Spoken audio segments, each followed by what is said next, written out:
Matapos nga pong magkaroon ng injury si Kyrie Irving noong nakaraan, inaasahan na magiging out for the season na nga ito sa Dallas. Pero hindi lang naman ngayong season ito mawawala since dahil nga isang seryosong injury ang kanyang nakuha, expected na hindi siya makakapaglaro ng isang taon o higit pa. Ibig sabihin next year, 2026 pa natin siya sunod na makikitang maglaro, which is ayon sa isang analyst, maaari nga itong makaapekto sa kanyang kukunin bagong kontrata sa Dallas Mavericks. Well, lingid nga sa kaalaman ng lahat, meron nga pong player option si Kyrie Irving next year, $43 million na inaasahan rin namang kukunin nito since wala rin naman siyang ibang choice.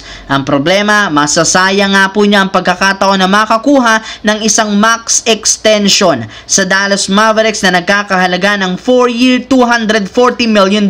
And since nagtamo ito ng injury na maaring makaapekto sa kanyang galaw, magdadalawang isip nga ang front office ng Dallas Mavericks sa pagbibigay sa kanya ng malaking kontrata. Samantala, bagamat walang laro ngayong araw ang Los Angeles Lakers, pumabor pa rin sa kanila ang resulta kagaya ng pagkatalo ng Memphis Grizzlies kontra sa OKC Thunder. Dahil nga dito umabot na sa 1.5 games ang kalamangan ng Lakers sa top 4 na Memphis Grizzlies. Kahit rin na ipanalo ng Denver Nuggets ang game nito kontra sa Kings, na natili pa rin namang hawak ng Lakers ang pangalawa. At isa sa mga dahilan bakit komportable pa rin ang Lakers sa itaas, dahil sa kanilang depensa. Alam nga ninyo na ang Lakers ang number 1 defensive team sa last 20 games sa pangunguna ng best defensive player na si Jared Vanderbilt. Simula nga nang bumalik ito mula sa kanyang injury, literal, mas pinalakas niya ang depensa ng team. Siya nga mismo ang rason bakit kinakatakutan ng Lakers ng lahat ng mga teams. Maging mismong si LeBron nagsabi na tama talaga ang ginawa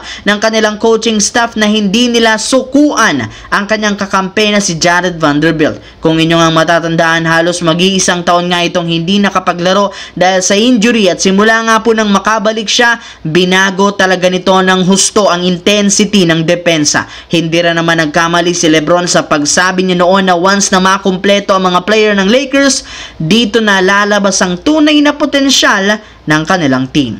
Sa kabilang banda, tuloy-tuloy ang saya ng Golden State Warriors mga idol dahil sa kabila ng pagkapanalo ng Minnesota Timberwolves at Los Angeles Clippers, sila pa rin naman ang nananatili bilang top 6 sa West. Kaya kakailanganin na lamang nga nilang pagtuunan ng pansin paano nila maipapanalo ang mga susunod na laro upang ma-maintain ang kanilang pwesto. At dahil sa magandang nangyayari sa team, maayos na vibes ang kanilang mga player, lalo si Draymond Green na isinelebrate nga po ang 35th birthday. At sa isang video party ni Draymond Green, sinabi nga niya dito ang kanyang wish na makuha ang kanyang panlimang kampyonato. Pinanindigan pa rin naman ni Draymond Green ang sinabi niya noong All-Star Weekend na Golden State Warriors pa rin naman nga daw ang magkakampyon ngayong taon, na tatalunin nila ang lahat ng mga teams na kanilang makakalaban sa NBA playoffs.